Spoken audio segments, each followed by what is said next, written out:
Kaixo, ni Beñat Azkargorta naiz, Euskal Herria Bilduko diaspora idazkari berria, eta Tandilen nago Argentinan Edurne Benito del Valle parlamentariarekin Euskal Astearen ospakizunetan.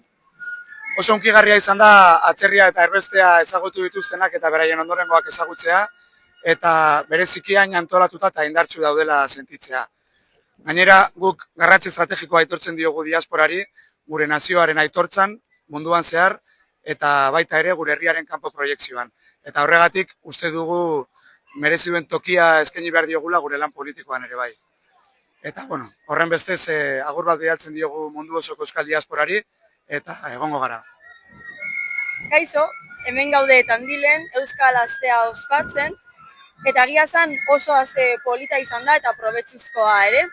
Hona etorri aurretik, Tandilera heldu aurretik, bidaiatu egin dugu Argentinatik, baita Uruguaitik ere, eta Euskal Etzeko partaide eta kide askorekin biltzeko aukera izan dugu, bilerak egin ditugu, baita afariak ere, eta beraz, ekarpen asko jaso ditugu, aste honetan zehar, eta hemen Tandilen ere, hemengo egitaragoarekin gozatzeaz gain, beste hainbat bilera egin ditugu, beste Euskal Etzeekin.